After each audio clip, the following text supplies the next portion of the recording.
Salut à toutes, salut à tous, j'espère que vous allez bien. On se retrouve ce soir pour notre quatrième live, après avoir discuté de comment se préparer toute l'année pour faire du triathlon longue distance, après avoir parlé de préparation mentale, après avoir parlé de stratégie de course sur des formats avec drafting. Ce soir, on se retrouve avec Max pour discuter d'un sujet qui va vous intéresser puisque on est le 22 mai.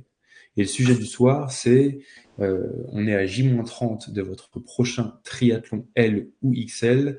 Quelles sont les erreurs à ne pas faire, les derniers points à optimiser avant votre triathlon? Que ce soit le premier ou que ce soit le 10e, toujours des choses sur lesquelles on peut travailler et qu'on peut optimiser.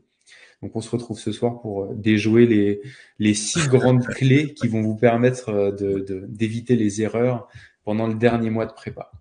On sait que le dernier mois de prépa, c'est un mois souvent de stress parce que en plus de l'entraînement et des dernières semaines un peu chargées, il y a aussi tout l'aspect organisationnel qui commence à se mettre en œuvre.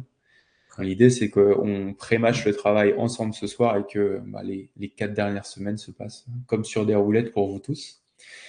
Pendant que je finis mon intro, n'hésitez pas, mettez-nous dans le chat sur quelle course et sur quelle distance vous courez. Ça nous permettra d'avoir un peu plus d'indications si on est plutôt sur des gens qui vont préparer du half, ou plutôt des gens qui vont faire de l'Ironman. Donc, n'hésitez pas à nous mettre dans le chat votre épreuve et puis votre distance. Ça nous permettra d'adapter un peu ce qu'on va dire après.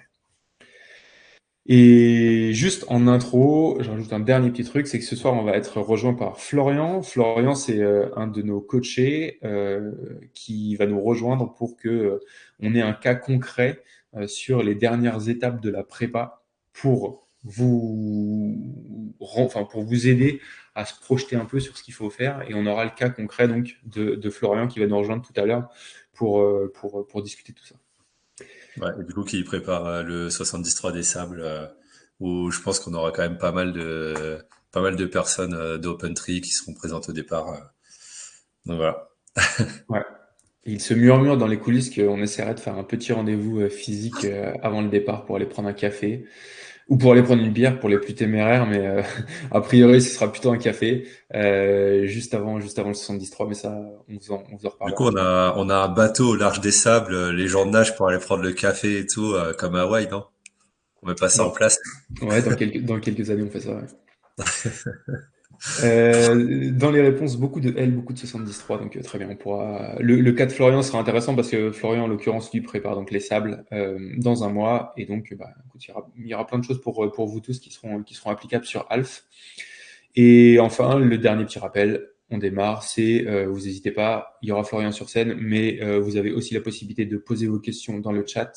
Max sera plutôt occupé à vous faire la presse, moi je serai plutôt occupé à regarder le chat, donc s'il y a des questions, vous n'hésitez pas, on les prend. Et puis on fait en sorte que ce soit interactif et que ça vous serve à tous. Allez, c'est parti, on démarre. Juste avant ça, j'invite Florian à nous rejoindre et je vous partage l'écran. Hop,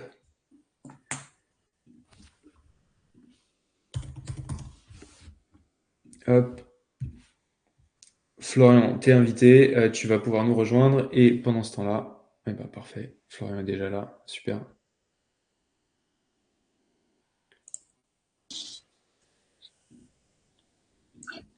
Salut, Salut Florian, Ouais, salut à toi. est-ce que vous m'entendez bien?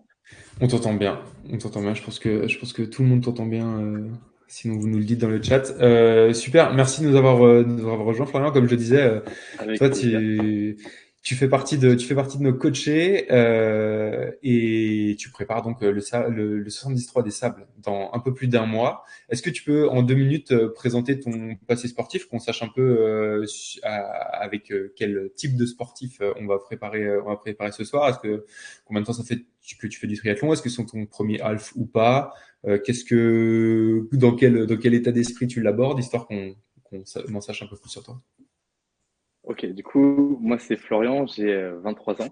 Et donc, moi, mon premier sport, c'était, j'ai fait pas mal de sports co, notamment foot, j'ai fait un peu de boxe, mais mon sport principal, c'est la musculation. Donc, je suis sur ma 6e année de musculation et j'ai fait pas mal de courses à pied au début, mais après, c'était un peu, j'étais pas trop assidu là-dessus.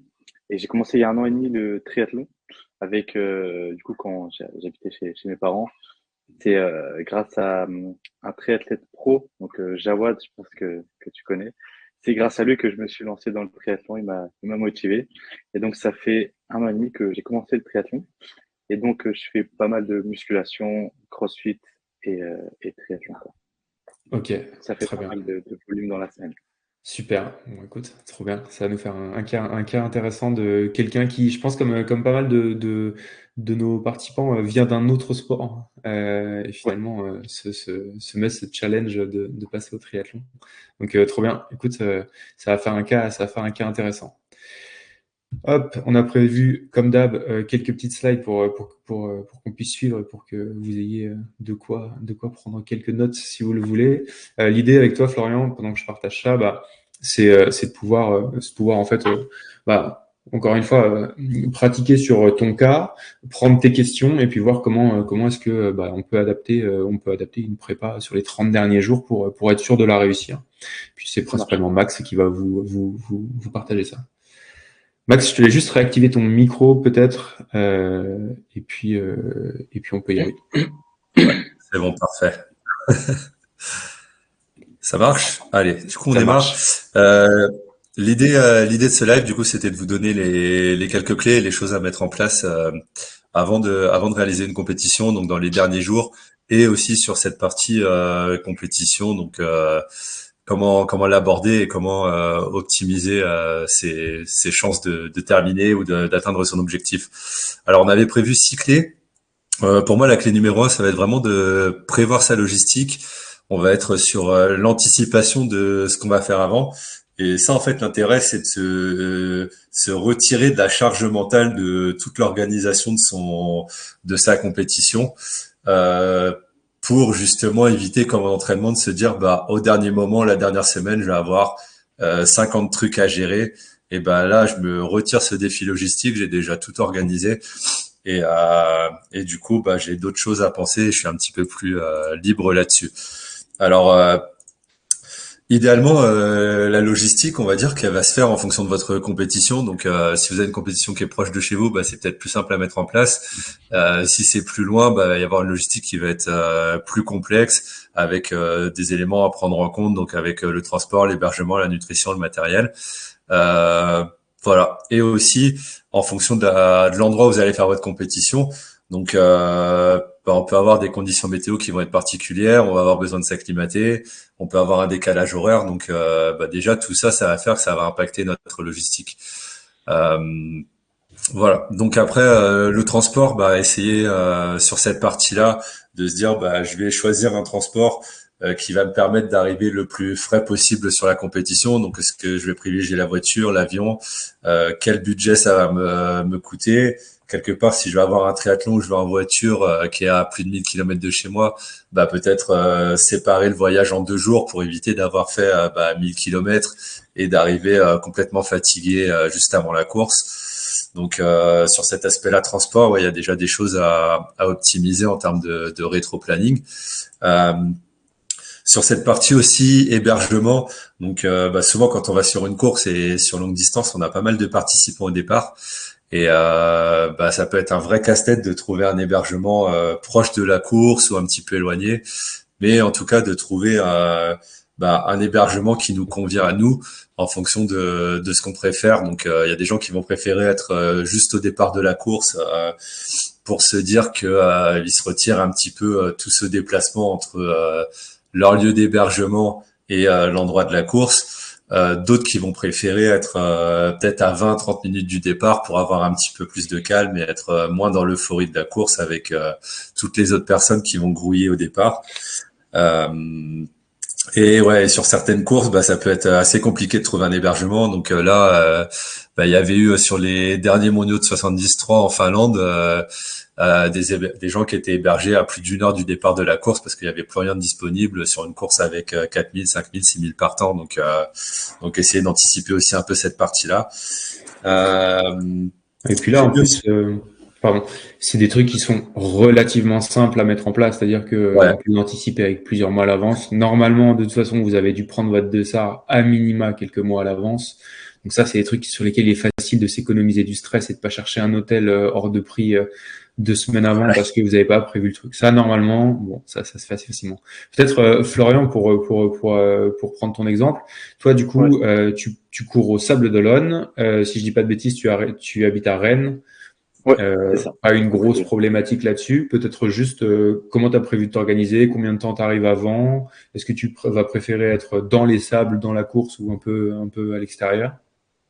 Bah moi, du coup, j'avais directement pris bah, le ticket pour les SAP, c'était l'année dernière. Et j'ai réservé bah, 6 mois avant. Donc, j'étais vraiment bien. J'ai pu trouver un logement pas très loin, donc dans le port. Et non, je suis vraiment juste à côté, quoi. Ok. Juste à côté, donc il y aura pas de problème là-dessus. Et tu as prévu Ouais, c'est- d'arriver combien de jours avant la Ah oui, course? au début, je voulais arriver juste un jour avant, mais je me suis dit que ça aurait été trop juste, puisque je voulais au moins retester ma combinaison dans la mer et peut-être faire un tour de vélo. Très bien. Ouais, ça, je pense que ça rejoindra un des points après que développera Max sur les parcours aussi. Ouais. Du coup, ouais, au j'arrive pire, 2 jours sur avant. l'hébergement, on a un plan B, donc Ok. Max, je te laisse continuer après. ouais, du coup, sur la partie logistique, on avait aussi tout ce qui concerne la nutrition. Donc, bah, si on est en Europe, on peut avoir peut-être plus de facilité à avoir une alimentation qui nous correspond. Mais si on se déplace dans d'autres pays, par exemple aux États-Unis, bah, on peut avoir des produits qui sont très différents et du coup peut-être moins bien les assimiler. Donc, il y a aussi cette partie-là à anticiper sur la nutrition tout avant la course et aussi la nutrition qu'on va prendre en course, à savoir qu'il y a certains produits de nutrition et certaines marques qui sont disponibles que à certains endroits et peut-être plus difficilement à d'autres. Donc essayer d'anticiper cette partie-là avec ce qu'on a besoin en course et de pas avoir le stress à se dire bah moi je prends cette marque-là et je trouve pas ce que je prends d'habitude sur l'emplacement de la course. Donc voilà, il y avait une réflexion à travers ça et aussi une réflexion à travers le matériel. Bah, le triathlon, ça reste quand même un sport mécanique, surtout sur la partie vélo. Et, euh, et du coup, bah, c'est déjà du matériel qu'on doit avoir pour faire une course qui doit être en parfait état de fonctionnement. Sur tout ce qui va concerner bah, les freins, la transmission, les pneus doivent être nickel parce que bah, quelque part, on se dit on peut avoir n'importe quel problème sur le vélo et ça vient gâcher notre course. Donc c'est se retirer ce poids-là. Essayer aussi de soigner son développement. Donc se dire bah je vais faire un triathlon en montagne, je vais peut-être avoir besoin d'une cassette qui est un peu plus importante derrière pour pouvoir passer en bosse. Prévoir aussi du matériel en fonction des différentes conditions climatiques. Donc bah s'il fait froid ou qu'il y a de la pluie, bah peut-être prévoir des affaires en conséquence pour bah, justement ne pas avoir froid en vélo par exemple. Et aussi pour moi tout ce qui va concerner le kit de réparation en course. Donc de quoi réparer une crevaison et un maillon rapide si on a une chaîne qui casse. Donc on va dire les deux plus grosses pannes, essayer de s'éviter ça le jour de la course. Et un kit de réparation en plus une chambre à air. Souvent, si on fait un Ironman, on a le droit à un ravitaillement personnel à mi-course en vélo. Donc, bah, des fois, rajouter une chambre à air, ça peut nous sauver la vie si on a déjà crevé dans la première partie de course. Là-dessus, sur cette partie matérielle, il y a aussi l'importance de l'avoir testé idéalement en conditions de course avant. Ça, c'est un truc qu'on recommande, notamment tout ce qui touche à la position sur le vélo, aux éléments les plus importants. Bah, Ouais, le le casque, la vélo, trifonction, le vélo, on n'en parle pas, mais tout le reste, ouais, tout à fait. Les roues, la trifonction, sur exactement. tout ça, ouais. Puis justement, se dire que on va pas tester du matériel le jour de la course parce que, bah, par exemple, je vais tester une paire de chaussettes. Au final, cette paire de chaussettes me donne des ampoules. Bah, je vais galérer pendant toute la course à pied à cause d'une histoire de chaussettes que j'ai pas testée. Donc Nutrition comme voilà. matériel, on prend pas de risque, quoi. Sur les deux derniers points, vraiment, on joue la sécurité. Toi, Florian, Ouais. côté matériel, tu as pu déjà tester en compétition le matériel que tu vas utiliser au sable? Ouais, bah, j'ai fait toutes les réparations, j'ai changé mes 2 pneus, la transmission. Et c'était le plus gros à faire. Donc Ok. le vélo, il sera nickel. C'est Ok. pas un vélo de course, mais ça fera l'affaire pour le premier 70.3. Ok. Génial. Deuxième point clé, Max. Ouais. On passe d'avoir une semaine d'avant-course planifiée. Donc, en fait, l'idée, c'est de se dire que niveau entraînement, sur les 10-15 derniers jours, bah, je sais ce que je vais avoir à faire pour être en forme le jour J.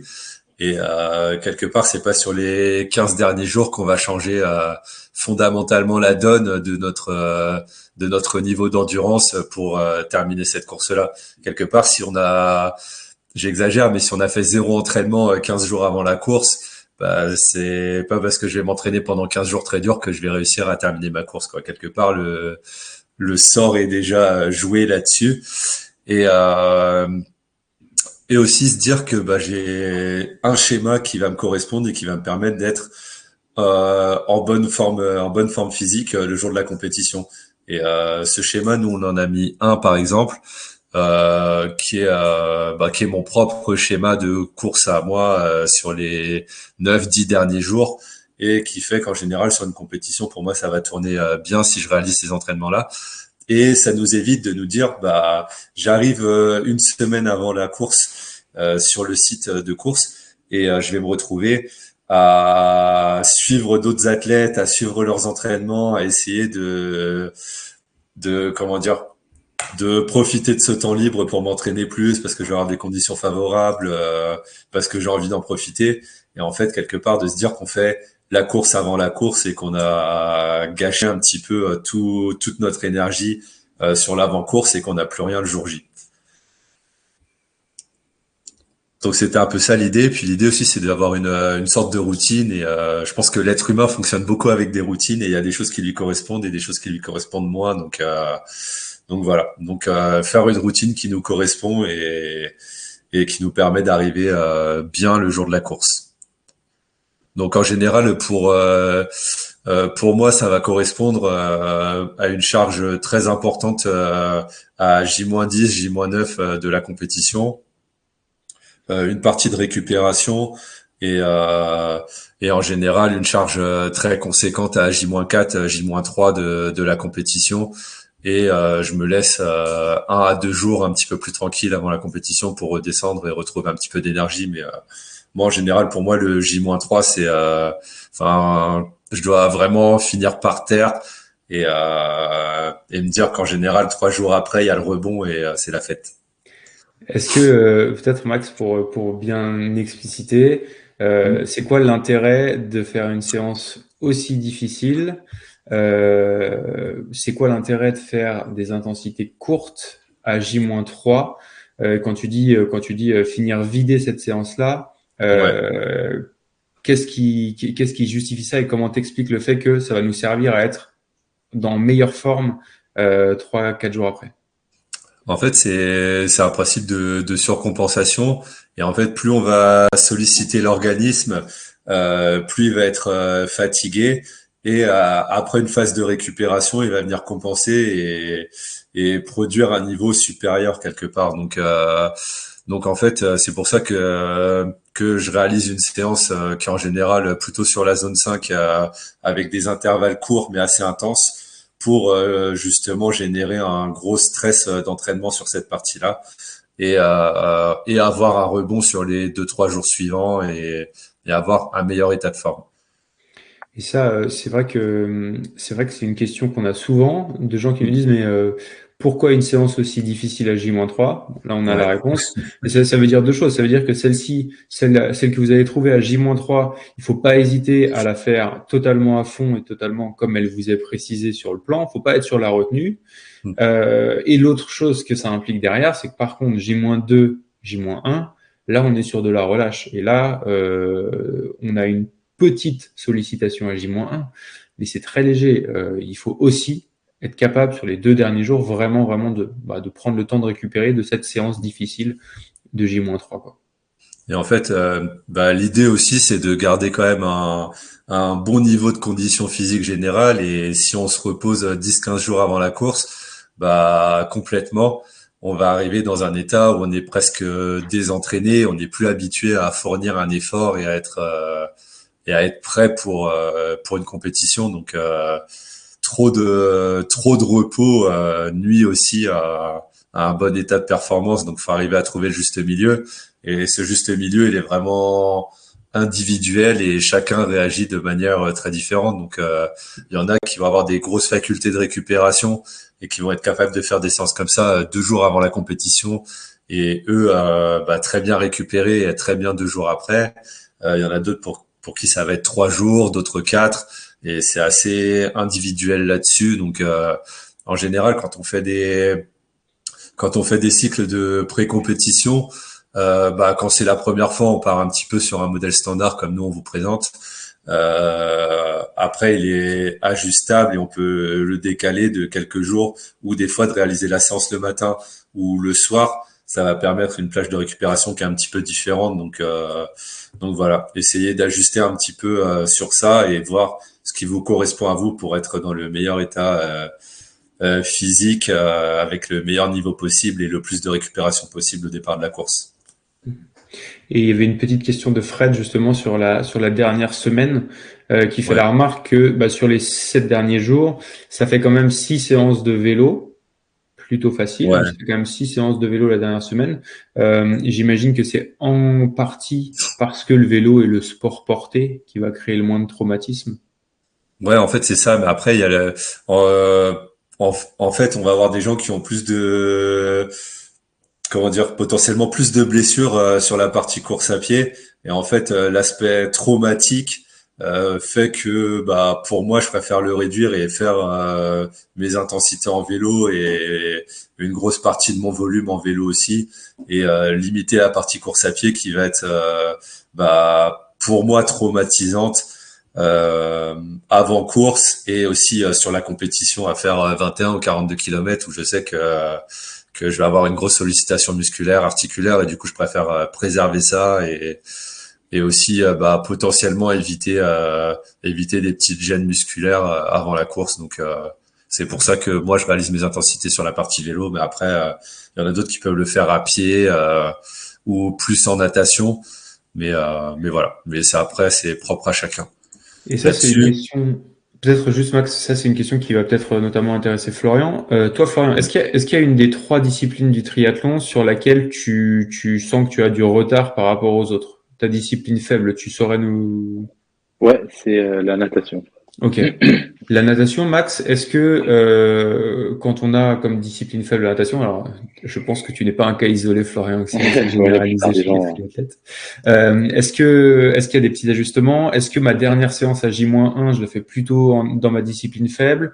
Est-ce qu'il y a des ajustements que je peux faire pour mettre l'accent ou pas d'ailleurs sur ce discipline faible juste avant la course? bah pour moi, je pense que investir du temps en natation à 30 jours de la compétition, c'est compliqué parce que la partie natation, en fait, ça se fait vraiment sur une progression step by step, et c'est une progression qui prend du temps. On va avoir une phase de recherche où on va peut-être dégrader sa technique de nage parce qu'on est en recherche de quelque chose d'autre qui va nous permettre de progresser. Et du coup, c'est plutôt quelque chose qui se fait sur une période de 2, 3, 4 mois que 30 jours avant la course. Donc voilà. Pour moi, sur la partie, enfin, si on prépare du long et qu'on investit beaucoup de temps sur la partie natation, c'est qu'on a déjà un profil qui est très fort sur la partie vélo, course à pied, où on a peu de temps à gagner. Donc je pense que c'est peut-être investir un petit peu de temps dessus pour euh, pour terminer la distance en aisance et peut-être de manière un petit peu plus facile. Mais je pense que ça vaut pas le coup d'investir largement sur la partie natation à 30 jours du départ. Ok. Mm. On passe au point suivant. Repérer les parcours et les transitions. Ouais, alors cette partie-là, souvent, si on se déplace sur un long, on connaît pas forcément l'endroit par cœur, et justement repérer le parcours, ça va nous permettre de corriger un petit peu toute la partie matérielle notamment, et de faire des tests et de comprendre un petit peu, de donner du sens à ce qu'on a vu, je sais pas, sur un fichier ou sur ce à quoi on s'imagine. Bah là, ça nous permet d'avoir une chose concrète et du coup, ça nous permet de comprendre les subtilités de chacun des parcours, de vérifier que notre matériel convient bien à la compétition, parce que des fois, ce qu'on prend à l'entraînement, bah, c'est pas forcément adapté aux conditions de course qu'on va avoir. Du coup, sur la partie natation, bah, ça nous permet de comprendre comment fonctionne le courant sur la partie où on va être, à peu près le sens des vagues. Si à l'horaire du départ, on a plutôt le soleil de face ou plutôt sur le côté, bah, on peut avoir peut-être des difficultés à s'orienter sur cette partie-là, comprendre comment sont placés les bouées. Voilà, du coup, ça va nous permettre d'avoir une idée un peu plus précise de cette partie natation. Sur tout ce qui va concerner la transition 1, donc bah, moi, ce que je recommande, c'est de faire, en général, quand on va déposer son vélo la veille de course, c'est de faire le parcours de transition en marchant, de repérer son vélo, voire même de le faire plusieurs fois de suite, pour repérer l'emplacement de ses affaires. Donc, si on a des sacs de transition, à quel endroit il est placé, dans quelle rangée, en haut, en bas, et à quel numéro. De faire ces sacs de transition, de repérer rapidement son vélo dans le parc. Donc, quand on va faire à longue distance, souvent on a quand même beaucoup de partants au départ, et on peut avoir vraiment des difficultés à retrouver l'emplacement de son vélo, et surtout après une partie natation et une partie transition où on est peut-être un petit peu moins lucide. Donc ouais, essayer d'être sûr de ça pour se dire que je perds pas de temps sur une partie qui demande que de l'organisation et que du repérage. Après, ce que je conseille aussi, bah, c'est de repérer le parcours en vélo avec, si possible, les trajectoires à prendre, le revêtement de la route. Donc, certains endroits, on peut avoir des trous dans la route ou des graviers. Donc, peut-être se dire qu'on prend moins de risques sur cette partie-là. La partie météo aussi, donc qui va jouer sur l'équipement qu'on aura à prendre pour la course. Et aussi bah, nous donner un peu une idée de notre gestion de l'effort sur cette partie-là. Et donc voilà, transition 2, un peu le même principe que la transition 1, donc faire la transition à pied, repérer son emplacement dans le parc à vélo pour laisser son vélo. Surtout si on a deux parcs de transition différents, bah, c'est important de repérer aussi comment fonctionne le deuxième. Si on a un système de consigne ou de tente pour se changer, l'endroit où on dépose nos affaires. Donc ça, c'est toutes des informations qu'on va pouvoir retrouver dans le règlement de la course ou dans les plans de course aussi de l'implantation des parcs et des parcours natation, vélo, course à pied. Et enfin, dernière partie pour la course à pied, donc essayer de repérer une partie ou le parcours complet en course à pied pour connaître le détail, le revêtement, le dénivelé. Et du coup, ça peut jouer aussi sur notre choix de matériel, notre choix de chaussures, savoir par exemple si on va devoir prendre une casquette ou pas, ce genre de choses. Et dernière chose à repérer aussi sur la carte, voir voir sur la reconnaissance, mais les emplacements des ravitaillements, surtout sur la partie vélo, parce que des fois on va avoir des ravitaillements tous les 20-30 kilomètres. Et du coup, si notre stratégie de ravitaillement prend en compte les ravitaillements de la course, bah, essayer de savoir à peu près à quel endroit je vais trouver les ravitaillements et pouvoir anticiper cette partie-là. Et ça, l'air de rien, ça fait gagner beaucoup d'énergie, beaucoup de stress le jour de la Ouais, course. Si vous avez déjà vu les parcours une fois, si vous avez déjà repéré le sens de circulation dans les zones de transition, c'est hyper important parce que c'est des moments où on n'est pas forcément hyper lucide et où on a besoin d'avoir des automatismes. Et ouais, le revêtement à vélo, le dénivelé en course à pied, tout ça, c'est des choses qu'il faut avoir vues. On s'évite des surprises, on prévoit, on est capable mentalement de se projeter sur ce qui va se passer. Et tout ça, c'est autant de stress qu'on s'évite lors de la course. Toi, Florian, dans ton cas, donc toi, tu seras avec 1 ou 2 jours d'avance au SAF. Donc, tu nous as dit que tu allais aller 2 jours. nager, ce qui est une très bonne idée pour voir un peu le ressenti. Alors, le soleil sera pas au même endroit, mais enfin, tu vas commencer à prendre des repères. À vélo, tu as prévu d'aller faire un petit tour de vélo, au moins pour checker le matériel? Bah justement, j'avais posé cette question. Est-ce que c'est une bonne chose de faire le tour complet parce que c'est quand même 90 kilomètres et sachant que c'est pas 2 tours de 45 quoi. Ouais. Bah après, je pense que c'est bien comment dire, sur cette partie-là, de faire une partie de la reconnaissance et la partie Ouais, principale en vélo, et ou les points difficiles de ce parcours-là. Donc pour l'avoir fait, enfin pour avoir fait le repérage de la course sans avoir fait le 73, je te conseille de repérer au moins les 20-30 derniers kilomètres plutôt au Sable d'Olonne, bien sur sûr. toute la partie marais, et qui est assez exigeante, même si elle y paraît pas comme ça. Ok, Ouais, et Et puis de ça, faire le reste peut-être en voiture, pour avoir une idée, ou voilà. ça c'est ouais, à de ajuster. voir la route. Mais Pardon, sinon, t'as sur Full Gas, il y a des vidéos de certaines courses, et du coup, ça te permet de repérer le parcours en visuel et d'avoir une idée de ce à quoi ça ressemble, ouais, exactement. en termes de paysage, ouais. Maintenant, il y a des logiciels aussi qui te permettent d'importer des fichiers GPX, donc des fichiers de traces, et de créer une séance qui va reproduire la difficulté supposée du parcours.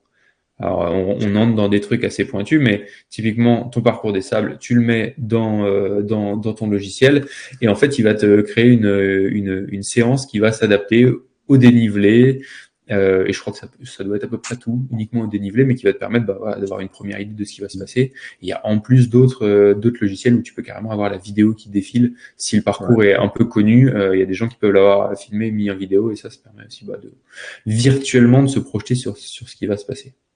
Ouais, ok. Et puis tout ça, bien sûr, comme tu le disais, Max, c'est aussi à mettre en relation avec le temps qu'on a à dispo. Mm. Bah toi, Florian, c'est sûr que 2 jours avant, tu vas pas pouvoir faire tout le parcours. Par contre, bah tu sais que à J-1, tu auras une petite séance d'activation à vélo. Bon bah tu sais qu'en 1 heure, tu vas pouvoir faire 20, 25, 30 bornes du parcours. Tu regardes un peu ce que ça donne, tu choisis les endroits stratégiques. Comme le disait Max, au sable, c'est plutôt la fin du parcours. Et puis, tu t'arranges pour faire plutôt cela, quoi. Et anticiper un maximum. Idéalement, il faudrait revoir tous les parcours et arriver 2 semaines avant. On n'est pas pro, donc il faut faire des choix et il faut essayer de les faire intelligemment Ouais. pour en Et tirer essayer le d'avoir maximum. une idée aussi niveau météo et vent, quoi. Enfin, le parcours des sables, c'est suivant le sens du vent, ça peut être très difficile sur la fin ou très facile sur la fin. Donc, Ouais, ça, malheureusement, on peut pas trop savoir. Oui, donc On on l'a saura pas, quelques jours avant, quoi. ouais, c'est ça, mm. on l'a pas mis, mais sortez votre appli météo aussi la veille ou le matin pour avoir quelques infos Ouais. supplémentaires. Ouais, mais du coup, ça joue sur la partie, enfin sur les parties qu'on va aborder après, mais notamment ouais, sur la gestion de l'intensité et sur le plan de course, bah le sens du vent fait que ça change quand même pas mal ce genre de choses. Ouais. Ça nous fait une transition du coup pour Ça nous la fait une clé numéro 4. transition absolument parfaite pour la Ouais. clé numéro 4. On a révisé ça toute la journée. Alors, du coup, définir son plan de course, ça nous permet d'avoir aussi une idée de ce qu'on va avoir à mettre en place sur ce parcours, euh, et en fonction de son objectif. Donc, l'objectif, ça va être, on va être soit dans une logique de gestion de l'effort pour finir parce que c'est notre première course et que on a envie que ça se passe bien, et on va être dans la gestion de tout pour être au bout. On peut avoir d'autres formes de logique, donc on peut avoir une logique de prise de risque pour optimiser sa performance globale, ou quelque part l'intérêt ça va pas forcément être de finir, mais d'aller chercher un temps ou une place qualificative ou un podium, voilà, ce genre de choses. Donc on peut avoir une logique de gestion qui est très différente et un objectif qui est très différent sur la course.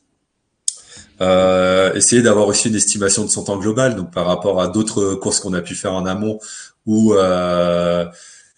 sur comment dire, sur des séances d'entraînement, d'enchaînement, bah on se dit aller en vélo sur tel parcours, je pense que je vois à peu près tel temps.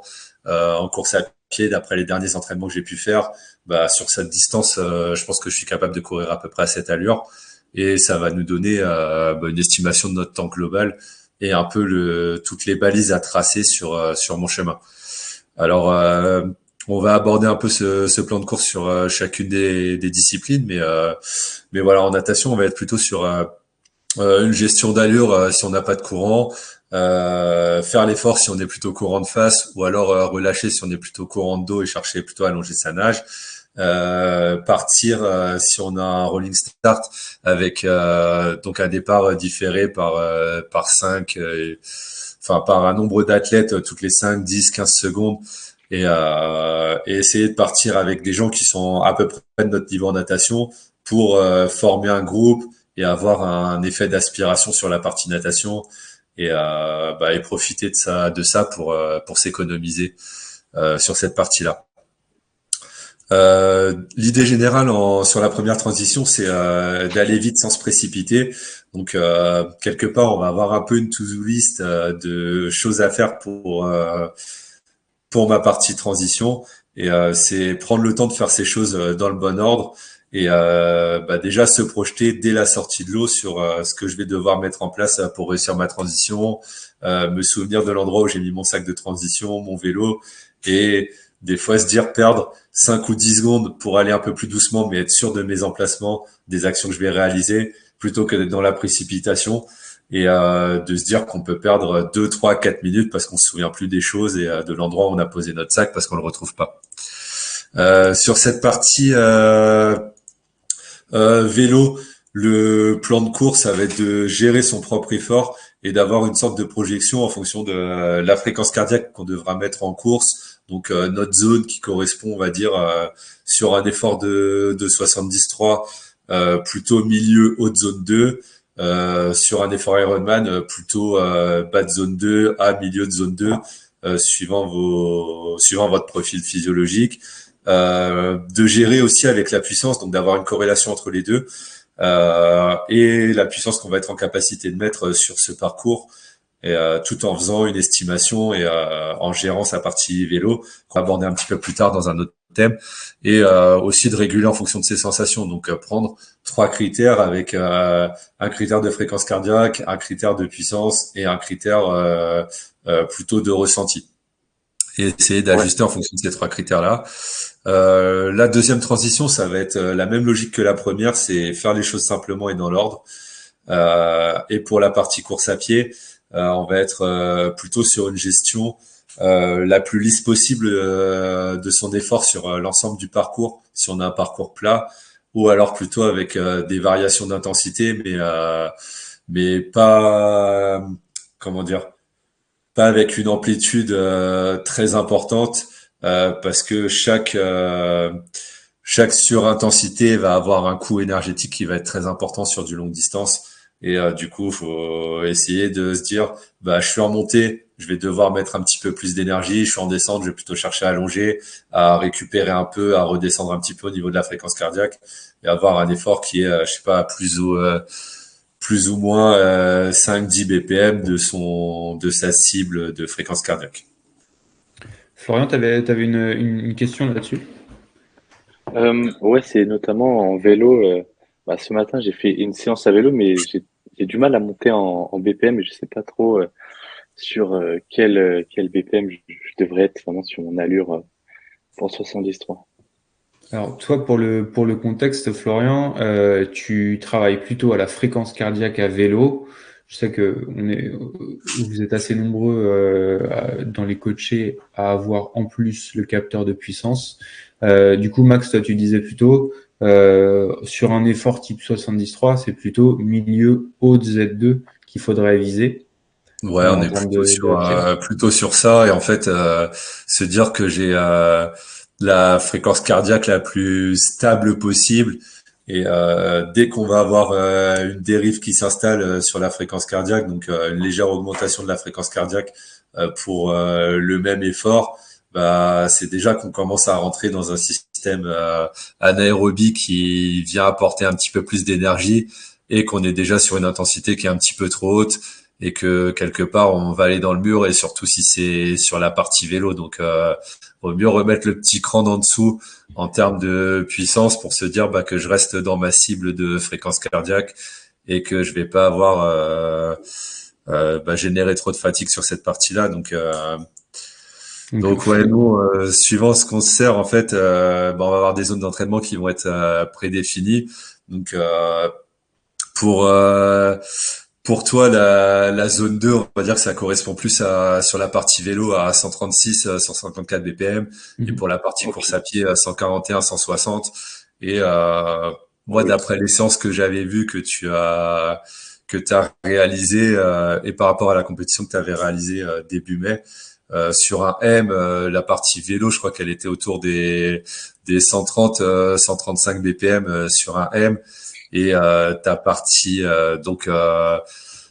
on va dire plutôt bas de zone 2 et ta partie course à pied était plutôt aux alentours des 170 Oui. Ouais. 175 BPM, J'étais donc assez loin. plutôt zone 3 zone 4 on va dire, et ce qui correspond vraiment à un effort plutôt type M.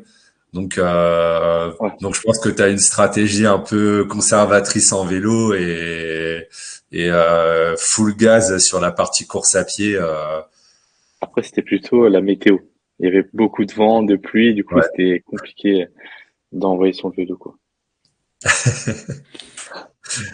Ça joue aussi. Ouais, Euh, et, aussi, ouais. et là, on reparlait d'objectifs et de stratégie.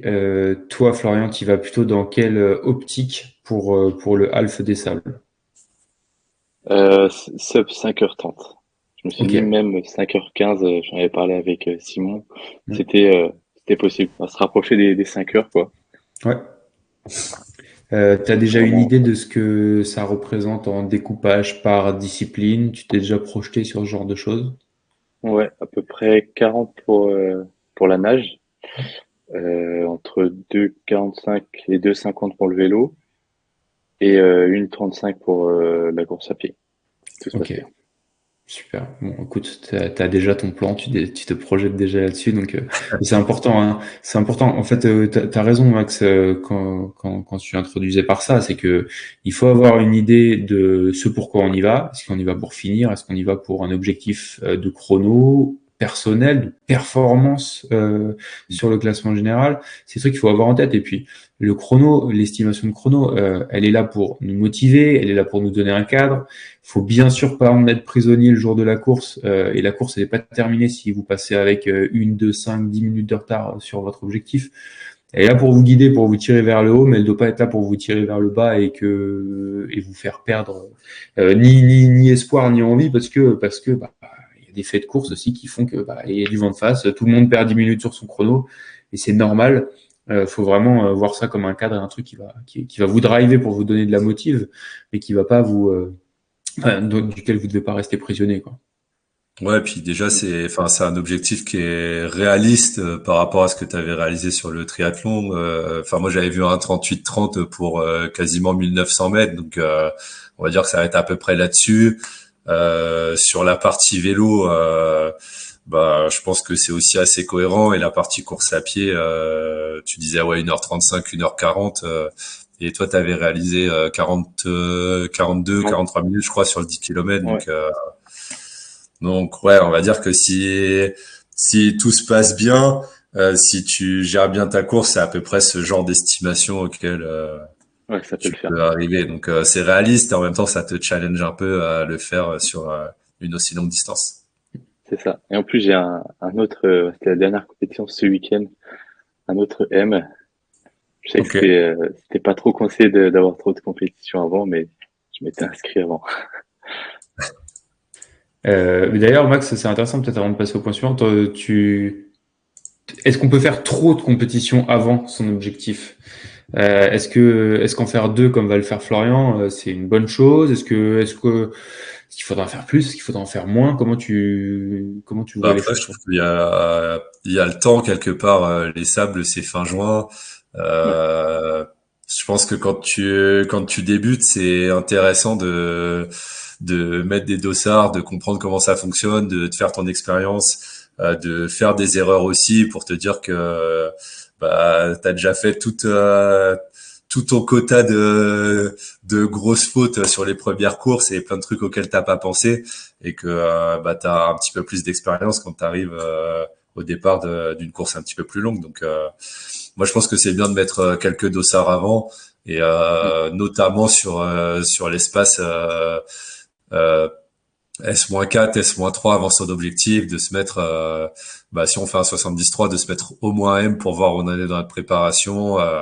Et ça nous permet aussi d'ajuster un peu nos intensités et nos prédictions à l'approche de l'objectif. Et puis, Voilà. une prépa longue distance, c'est long. Ouais. On est bien content aussi de remettre un dossard un mois avant l'échéance, ça fait toujours du bien, quoi. Mm. Ouais. Le point suivant, Max, alors je sais qu'il va intéresser pas mal de monde, c'est notamment une des questions que posait Didier dans le chat, sur comment est-ce qu'on gère son intensité à vélo. Est-ce qu'on peut trouver des grandes fourchettes pour savoir comment doser son effort? On a bossé tout l'hiver à la puissance ou à la fréquence cardiaque. Est-ce qu'il y a des grandes clés pour nous aider à bien doser notre effort sur le jour J? Ouais, pour moi, la partie gestion de l'intensité en vélo, c'est la partie centrale de la course parce que c'est l'endroit où on va passer a priori le plus de temps sur la compétition et euh, et clairement, c'est cette partie-là où on peut griller beaucoup de cartouches et avoir du mal à finir sa course à pied ou au contraire être dans une stratégie très conservatrice et perdre beaucoup de temps et quelque part qu'on rattrapera jamais sur la course à pied. Donc c'est pour ça que c'est la clé de la course. Du coup, sur cette partie-là, on avait plusieurs outils, mais il y a une grande règle qui dit que c'est à peu près sur un effort Ironman entre 70 et 75% de notre FTP sur une heure. On va dire que la fourchette basse, c'est pour des gens qui ont une FTP plus faible et qui vont mettre du coup plus de temps sur leur compétition. Et le 75%, c'est pour des gens qui vont avoir plutôt une FTP un petit peu plus élevée et qui vont passer moins de temps en course. Donc quelque part, qui vont être capables de mettre une intensité légèrement supérieure. Et on peut ajuster aussi cette fourchette en fonction de ses capacités à courir à pied après avoir fait un gros vélo. Donc il y a des gens qui ont besoin de faire un gros vélo pour courir bien derrière, d'autres qui ont besoin de rouler un petit peu moins pour pouvoir courir convenablement. Donc on ajuste à peu près par rapport à ça. Et sur partie alpha, du coup, on est plutôt sur du 75-80% de FTP et sur le même principe, on va dire. Fourchette basse pour les gens qui ont une FTP plus faible et fourchette haute pour des gens qui sont habitués à ce genre d'effort et qui ont des bonnes capacités pédestres derrière pour courir avec un état de fatigue avancé. Ouais, Ouais, parce que en fait, on se rend compte que au-delà, enfin, c'est un peu lié, mais que le niveau à vélo fait qu'on est capable de tenir une fourchette plutôt haute ou plutôt basse, mais ce qui implique aussi le temps qu'on va passer sur le vélo. Pour un athlète, si on regarde un peu ce qu'on a sous les yeux là, pour un athlète qui va passer 2h30 sur le vélo ou un athlète qui va passer 3h30, on n'est clairement pas sur les mêmes niveaux de pourcentage de FTP qu'on va pouvoir tenir. Donc, il faut vraiment être assez prudent là-dessus. Ça serait une grande règle, Max, si on regarde un petit peu plus dans le détail. Donc, là, vous avez le tableau selon le temps estimé, qui est donc en colonne, le temps estimé sur votre bike split, sur votre partie vélo, sur Alpha Ironman. Quelle stratégie il est opportun d'adopter. Si pour quelqu'un qui prévoit de faire 2h59, soit 30 km/h environ sur Alf, en fait, on le voit, la zone safe, c'est entre 75 et 78. La zone pour laquelle on a plutôt intérêt à être bon coureur, on est plutôt aux alentours de 79-80. Et après, au-delà de 80, on arrive sur des choses qui sont trop risquées et probablement un risque d'explosion à pied. Donc ça, c'est des choses intéressantes à regarder. Prenez le temps de faire vos petits calculs là-dessus. Ce que vous avez à connaître, c'est votre FTP si vous travaillez à la puissance.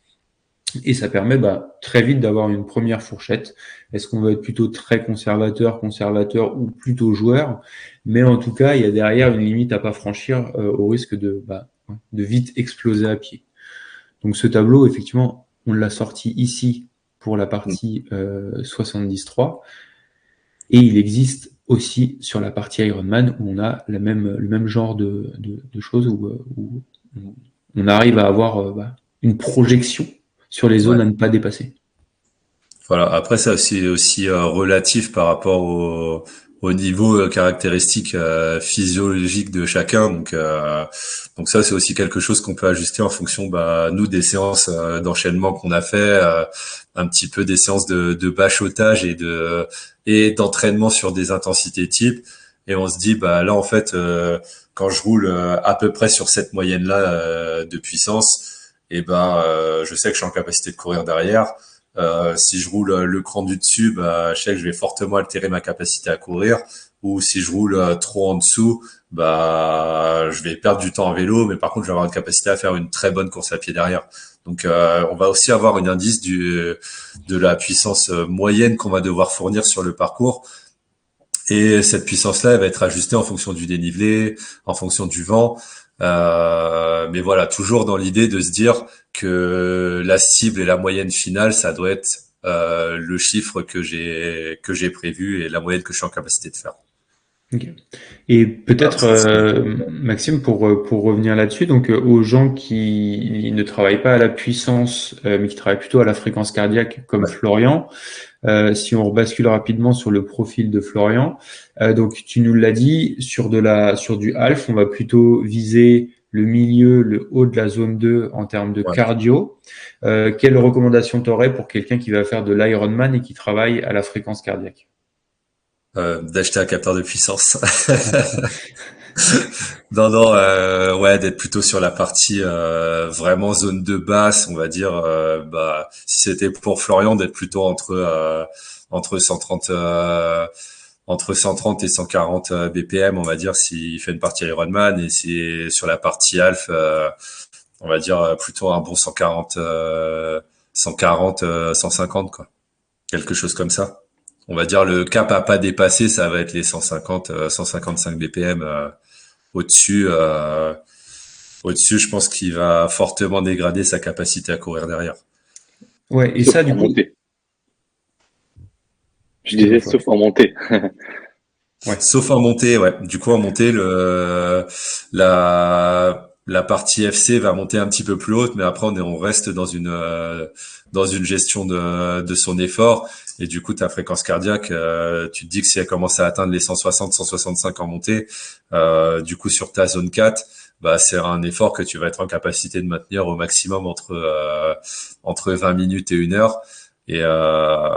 Et si tu dépasses on va dire le 165 BPM à peu près, tu vas rentrer dans d'autres filières énergétiques qui vont faire que tu vas épuiser ton réservoir et ta capacité à courir derrière. Et ça, c'est un réservoir qui se régénère beaucoup moins bien en course à partir de la zone 4 et milieu de zone 4, haute zone 4.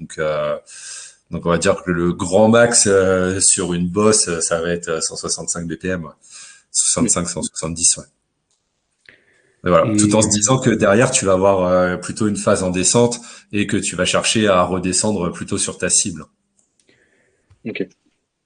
Ça, Max, c'est un sujet intéressant. Je pense qu'on peut le creuser encore 2 petites minutes. Là, on a donné les grandes valeurs en termes de plage moyenne à cibler. En termes, tu commences à l'évoquer, de valeurs à ne pas dépasser. Sur un half où je travaille plutôt encore une fois sur la moitié haute de la zone 2, c'est quoi la valeur à pas dépasser parce que je sais que je grille des cartouches que je ne récupérerai pas ensuite? On va dire que si t'es sur un effort plat, t'es plutôt sur une gestion lisse. Si t'es en boss, t'es plutôt sur une gestion avec plus de variations, mais tout en te disant qu'il faut que tu passes le moins de temps possible au-dessus de la zone 3 si tu fais un effort en boss sur du longue distance parce que ça commence à coûter cher d'être en zone 4.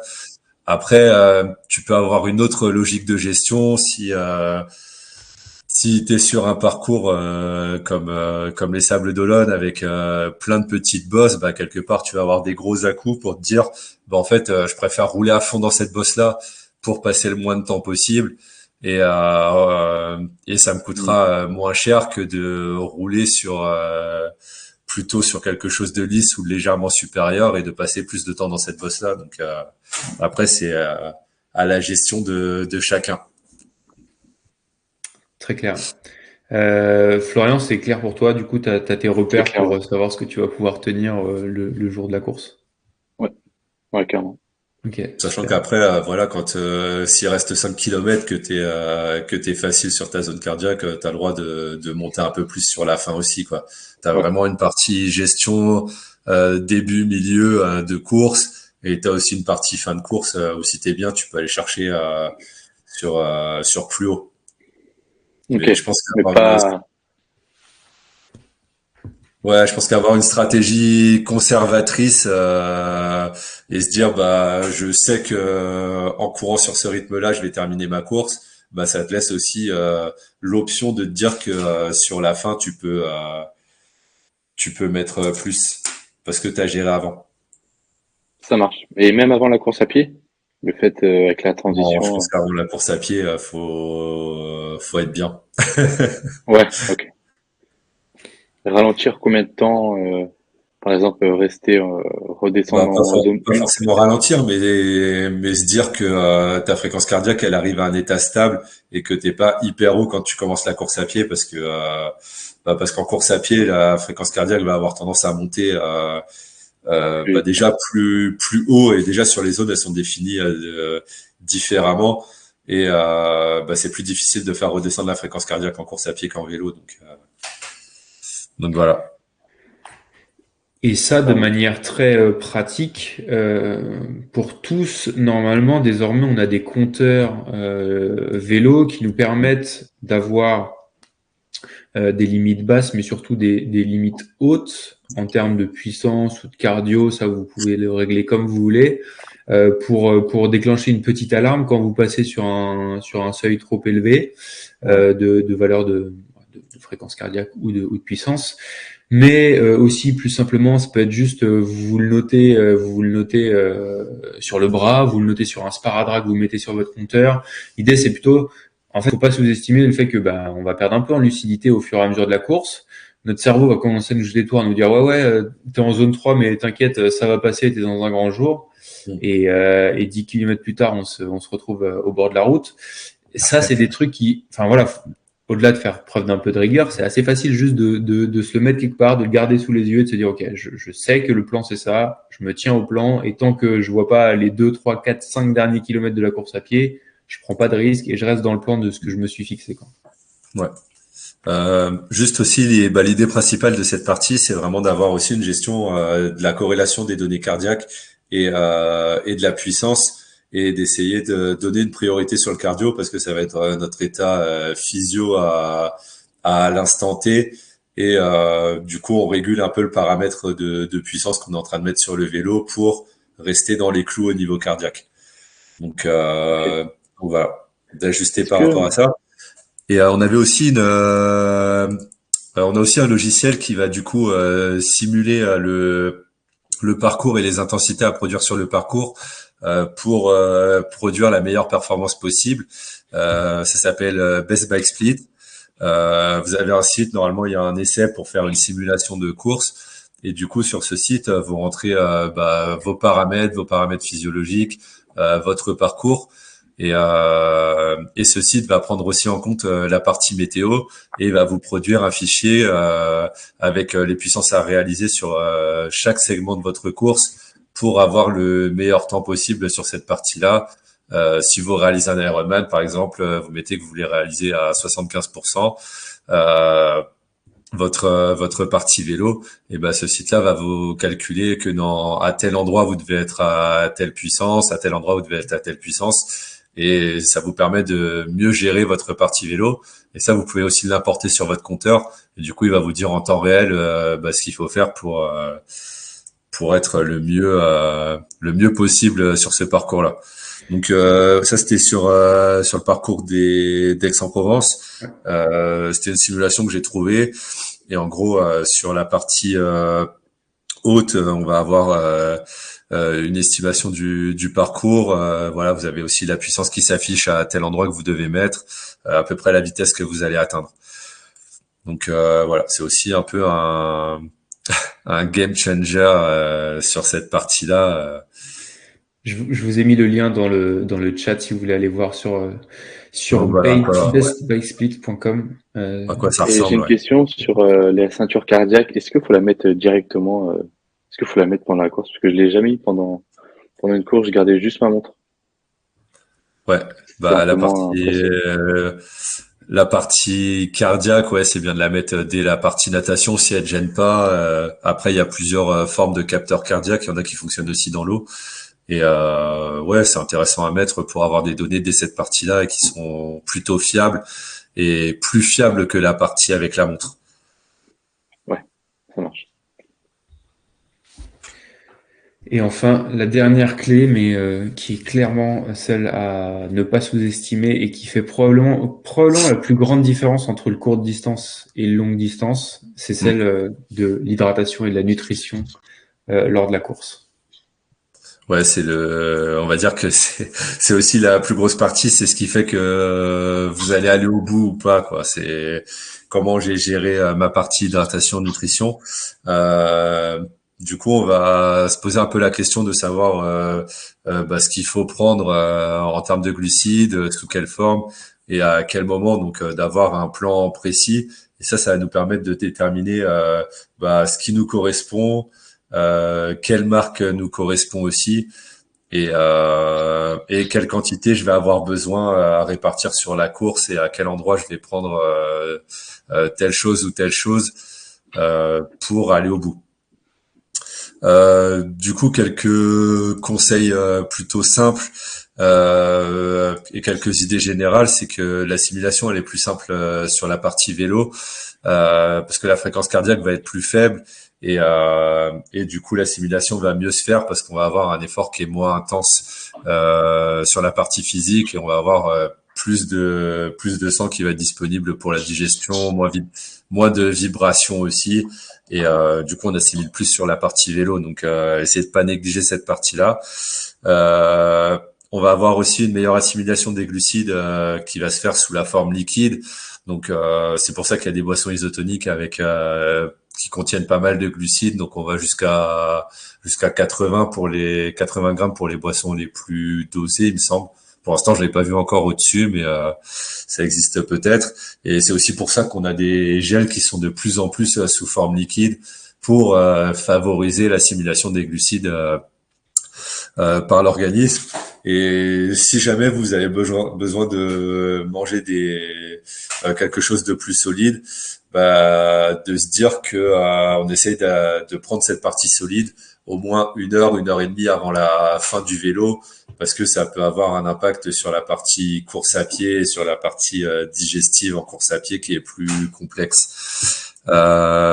Sur cette idée-là, on va essayer aussi de repérer l'endroit des ravitaillements parce que ça va aussi déterminer notre stratégie de ravitaillement, si on a besoin des ravitaillements de l'organisateur ou pas, et quelle quantité je vais devoir embarquer sur mon vélo, ou si je compte sur les ravitaillements de l'organisation. Alors, la règle générale, on va dire que c'est en dessous de 2 heures d'effort, 60 à 80 grammes de glucides par heure, c'est quelque chose qui est cohérent. Au-dessus de 2 heures d'effort, donc sur du longue distance, on va être plutôt aux alentours des entre 80 et 120 grammes de glucides par heure. Donc c'est quelque chose auquel on doit habituer notre organisme sur les parties entraînement pour qu'il soit en capacité d'ingérer le plus de glucides possible. Et après, on a chacun notre zone de glucides qui nous correspond. Donc, pour certains, on va être capable d'assimiler plus que d'autres, mais savoir ce qui nous correspond à nous pour être bien et pour pas avoir de coups de mou sur cette partie-là. Donc, c'est vraiment quelque chose qui s'entraîne. Et on a aussi des marques qui nous correspondent plus d'un point de vue digestif que d'autres marques. Donc, c'est bien aussi sur cette partie entraînement de tester plusieurs marques pour savoir bah, ce qui nous correspond ou ce qui nous correspond pas. En termes de d'apport par les boissons, sur la partie liquide, on va dire qu'on va être plutôt entre 500 millilitres et 1 litre par heure en fonction des conditions météo, en fonction de ce que nous on est capable d'assimiler. Et voilà, et ça se fait en fonction de la chaleur, de l'humidité sur la course, et c'est quelque chose qu'on teste aussi à l'entraînement. Savoir si c'est suffisant ou pas, si on a des crampes, si nos apports sont à la bonne, sur les bons taux. On peut se dire qu'on peut avoir une gestion du coup de nos apports en fonction du temps de course. Sur Garmin, on peut se mettre aussi des alarmes pour savoir quand prendre nos ravitaillements. Donc, ça nous permet d'avoir un rappel là-dessus. On va aussi privilégier sur la partie vélo tout ce qui va être sur du dénivelé parce qu'on a des vitesses moins importantes et du coup il y a moins de risques aussi sur la maniabilité de son vélo ou en fonction des kilomètres. Et voilà, ça nous donne à peu près une idée de ce qu'on doit faire. Par exemple, du coup, je vous ai mis un peu mon plan type, mais pour moi, sur un 73, sur 2h30 sur la partie vélo, je sais que je vais avoir besoin à peu près de 3 à 4 gels. Donc un gel, on va dire que c'est à peu près 80 grammes de glucides suivant les marques.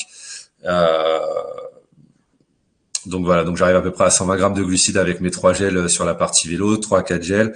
Et 2 litres sur la partie vélo avec 80 grammes, donc qui va apporter 160 grammes de glucides sur ma partie vélo, sur ma partie boisson. Et du coup, je vais être à peu près à un total de 280 sur 2h30. Donc moi, c'est quelque chose que j'arrive à assimiler à peu près 110 grammes par heure sur les parties compétition. Et c'est quelque chose qui me pose pas trop de problème pour moi. Peut-être là-dessus, Max, juste pour cadrer le contexte, ça reste quand même une valeur élevée sur laquelle toi, tu as l'habitude d'être, et c'est un truc qui se met en place quand même sur plusieurs mois, parfois même pour certains plusieurs saisons. Là, sur les 30 derniers jours, vous révolutionnez rien, mais c'est plutôt se dire que voilà, c'est quelque chose que j'ai testé à l'entraînement qui me correspond et c'est ce que vous devez mettre en place et voilà. Et si vous, ce que vous avez testé, c'est autour des 60-80 grammes que ça vous correspond, et ben, vous restez là-dessus.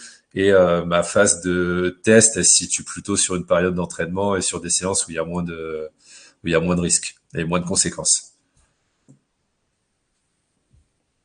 Voilà. Très bien. Du coup, on avait la partie un peu process avec du coup, j'ai distingué partie alimentation, partie hydratation et suivant chaque point de la course. Donc sur le petit déjeuner, moi j'aurais un petit déjeuner type souvent avec des flocons d'avoine et des fruits, pas trop de jus de fruits, une hydratation des fois avec une boisson de l'effort aussi pour remonter un peu le taux de glucides et être bien avant la course.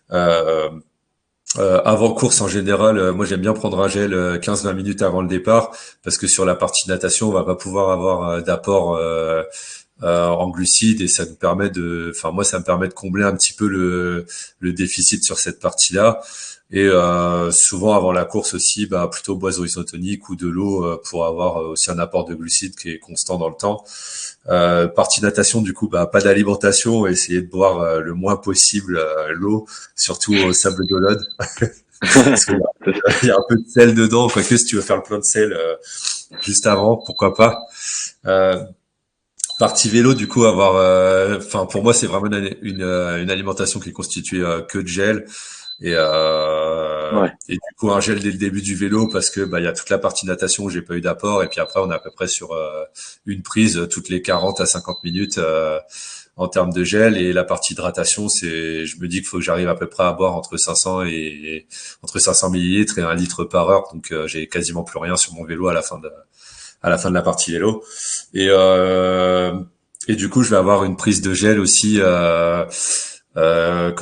juste à la fin du vélo pour permettre d'anticiper le début de la course à pied et après c'est un gel environ toutes les 30 minutes en course à pied et en termes de boisson je suis à peu près sur les mêmes apports et voilà, essayer de se renseigner aussi sur ce que vous allez trouver en termes de boissons sur les ravitaillements de chaque course ou sinon pourquoi pas emmener votre ravitaillement avec vous sur la course à pied même si ça vous fait 1 litre en plus donc mais voilà des fois si on a des ravitaillements qui sont espacés de 7-8 km ça peut être intéressant de prendre une gourde avec nous et de la laisser dans sa poche ou dans la trifonction.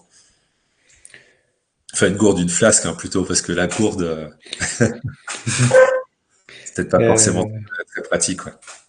Mais c'est à peu près ça l'idée et d'avoir un plan de ce que je dois prendre et de quels apports je vais avoir. sur cette partie-là. Toi, Florian, c'est des choses sur lesquelles tu t'es préparé, tu vois à peu près comment ça va se dérouler le jour J. Alors, je pense que je mange pas assez, puisque la dernière sortie, c'était dimanche là. J'ai fait 100 kilomètres et j'ai pris que 500 calories. Donc, j'ai pris deux gels et deux barres. Et ça faisait environ, déjà, les gels, c'est pas forcément spécialisé, pour les sports d'endurance. C'est 30 grammes par Mm. gel. Donc, c'est peu, quoi. Et, bah là, si je vois à peu près qu'il faut 80 grammes par heure, il va falloir que j'en prenne des gels sur moi. On Ouais, avait ouais. Donc des là, photos à Hawaï avec les anciens avant, où il y avait tout le cadre qui était collé de gel.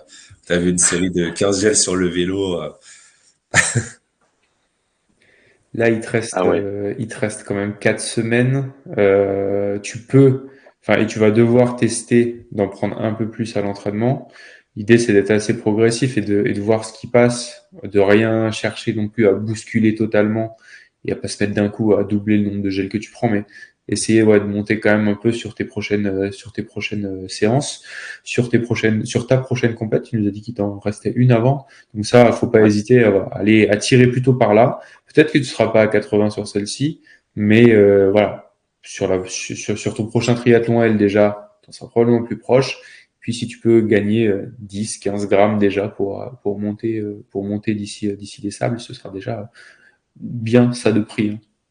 Ouais, ouais, ouais, c'est important.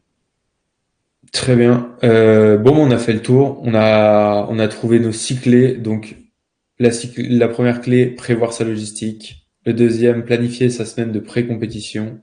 Repérer les parcours et les transitions. Définir votre plan de course. Gérer correctement votre intensité à vélo. Et avoir défini votre plan d'hydratation et nutrition. Bon, j'espère qu'avec ça, les 30 derniers jours vont se passer comme sur des roulettes. Il y a une bonne partie du taf qui est déjà fait. Normalement, c'est finaliser en beauté la prépa pour arriver en pleine forme sur votre compète dans un mois. Et normalement, avec tout ça, vous avez de quoi éviter les erreurs les plus courantes qu'on trouve chez les athlètes sur L ou sur Ironman. Si vous avez des questions, des choses qu'on n'a pas traitées, c'est le moment dans le chat. On vous écoute. Vous êtes tous restés jusqu'à la fin. On a démarré, on a terminé au même nombre. Génial. Si vous avez des questions, c'est maintenant. Peut-être en attendant que vous les soumettiez. Florian, est-ce que toi, il y a d'autres choses, d'autres points, d'autres interrogations que tu as à 30 jours ou un peu plus de ton prochain L? Non, pas forcément. Après, peut-être si pour les réparations, j'ai un kit que je mets sous la selle. Et pour la pompe, par contre, je crois que j'ai pas de place. Je vais pas mettre ça dans mon dans mon t-shirt. Enfin, comment on appelle ça déjà? Dans mon haut. Ouais.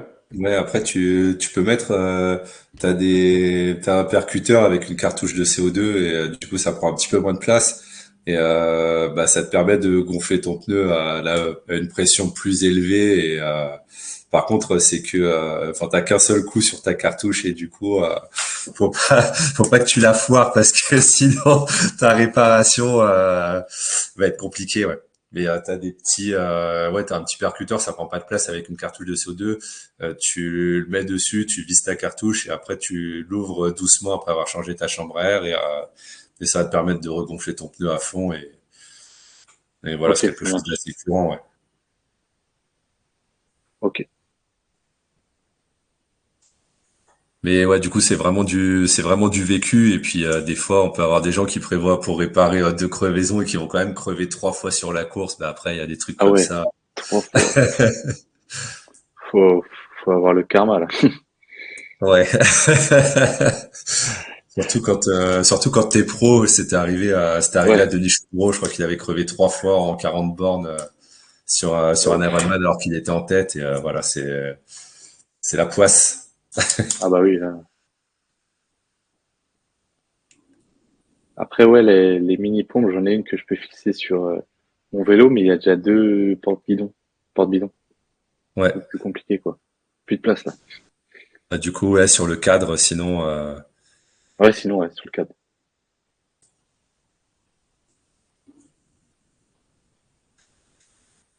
Donc ouais. Du coup, pour il y avait une question de Christophe, pardon, avec les manchons compressifs au niveau des mollets pendant la nage. C'est quelque chose à tester sous la combinaison si ça te gêne pas pour nager. Tu peux les mettre, mais si ça te gêne et que ça te provoque des crampes ou que ça vient trop te serrer au niveau des mollets, peut-être plutôt le privilégier pour la partie vélo. Et voilà, et des fois prendre le temps sur la transition 1 pour se dire en fait je sèche mes pieds, je mets des chaussettes, je mets des manchons parce que je me sens bien comme ça sur la partie vélo et voilà, c'est déjà du temps de gagner sur cette partie-là pour la transition 2 et des fois un peu de confort c'est mieux que d'essayer de gratter 10 secondes pour ça et d'avoir mal aux pieds sur tout le reste de la course. Il y a Thibaut qui nous demandait quel plan idéal de nutrition avant la course pour éviter les problèmes de digestion le jour J. Alors là, c'est un sujet à la fois très vaste, mais aussi très personnel, parce que finalement, ce qui va se passer le jour de la course en termes de problèmes de digestion, soit ça vient de ce que tu vas prendre pendant la course et qui va être mal assimilé, soit ça vient de ce qui va être pris dans les jours précédant la course. Là, en réalité, il n'y a pas vraiment de plan idéal de nutrition. Il y a des choses qu'on peut éviter, tout ce qui est irritant, notamment pour tous les problèmes de digestion. Après, il n'y a pas vraiment de plan idéal. Encore une fois, le mot d'ordre, ça va être il faut tester à l'entraînement, il faut tester sur des intensités pour limiter les risques et puis trouver la bonne formule pour toi. Le plan idéal, Thibaut, il sera vraiment très, très personnel et c'est des choses à tester, des choses à écarter.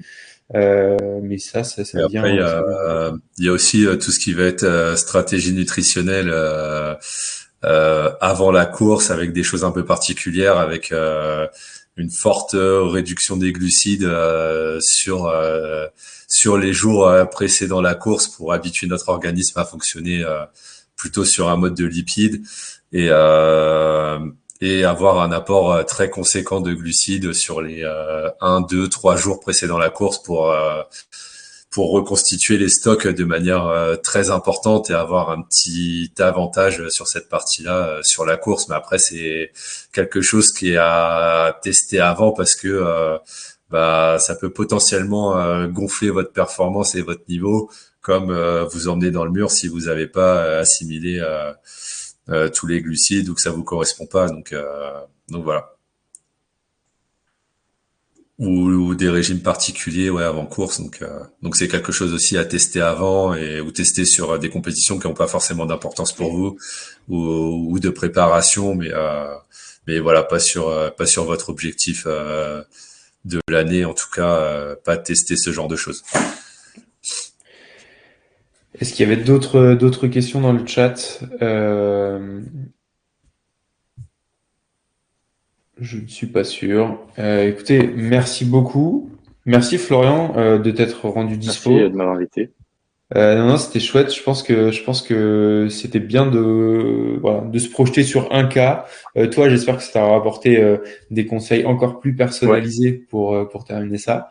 À vous tous qui nous avez suivis, j'espère que ça va vous permettre aussi vous de répliquer ce qu'on a dit sur votre cas personnel, notamment sur toute la partie gestion de l'effort à vélo et à pied. C'est un truc qui est quand même hyper déterminant. Donc j'espère que ça vous permettra d'apporter tout ce qu'il faut comme conseil pour bien gérer votre prochain half.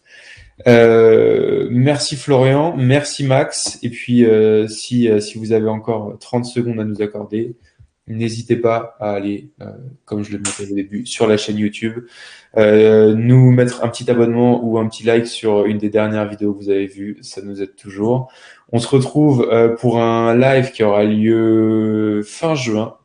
Et l'invité, ce sera Charles. Charles, c'est le fondateur du triathlon T24, qui est un concept assez génial sur lequel OpenTri est partenaire. Et c'est le concept d'un triathlon par équipe ou solo de 24 heures qui permet en plus de pratiquer notre sport préféré, de passer un moment assez fou dans une ambiance assez géniale. Max, tu l'avais fait toi en solo l'année dernière.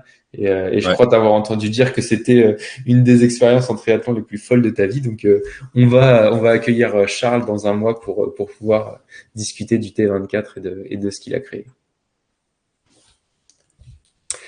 Merci à tous. Merci les gars. Merci Florian. Merci Max. Merci. Et puis, on se retrouve à très vite sur la communauté et puis dans les parcs à vélo. Bonne soirée. Bonne soirée, ciao.